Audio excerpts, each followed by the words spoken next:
बलिकार चंदासीं breaking news अवां सां share कंदासीं। पंजाब जे सूबाई तक PP 238 बहावल नगर तां चूंडियल आज़ाद उम्मीदवार इनाम बारी पाकिस्तान पीपल्स पार्टी में शामिल थी वियो आहे।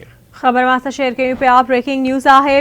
पीपल्स पार्टी के चेयरमैन बिलावल भुट्टो ज़रदारी से आज़ाद हैसियत में चूंडनि में कामयाब उम्मीदवार इनाम बारी मुलाकात कई आहे। PP ॾखण पंजाब जो सदर मखदूम अहमद महमूद भी मुलाकात में मौजूद हो। अवां सां खबर शेयर कयूं पिया। पंजाब के सूबाई तक PP 238 बहावल नगर तां चूंडियल आज़ाद उम्मीदवार इनाम बारी PP में शामिल थी वियो आहे।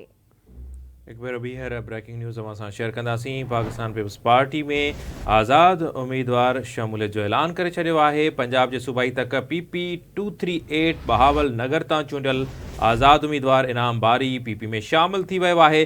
ॾखण पंजाब जो सदर मखदूम अहमद महमूद भी मुलाकात दौरान मौजूद हुयो। पीपल्स पार्टी के चेयरमैन बिलावल भुट्टो ज़रदारी सां आज़ाद हैसियत में चूंड में कामयाब उम्मीदवार इनाम बारी मुलाकात करे पार्टी में शमूलियत जो ऐलान कयो। खबर मां शेयर कयूं पिया। ब्रेकिंग न्यूज़ आहे। पंजाब के सूबाई तक PP 238 बहावल नगर तां चूंडियल आज़ाद उम्मीदवार इनाम बारी PP में शामिल थी वियो आहे।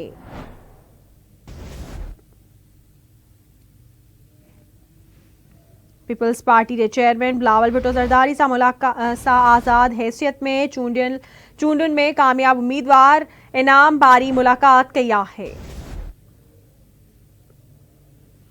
जिन नाज़रीन असां जॉइन किया है उन्हनि खे अहम खबर ॾियूं पिया। पाकिस्तान पीपल्स पार्टी के चेयरमैन बिलावल भुट्टो ज़रदारी सां PP 238 बहावल नगर तां चूंडियल आज़ाद उम्मीदवार मुलाकात करे पीपल्स पार्टी में शामिल थियण जो ऐलान करे छॾियो।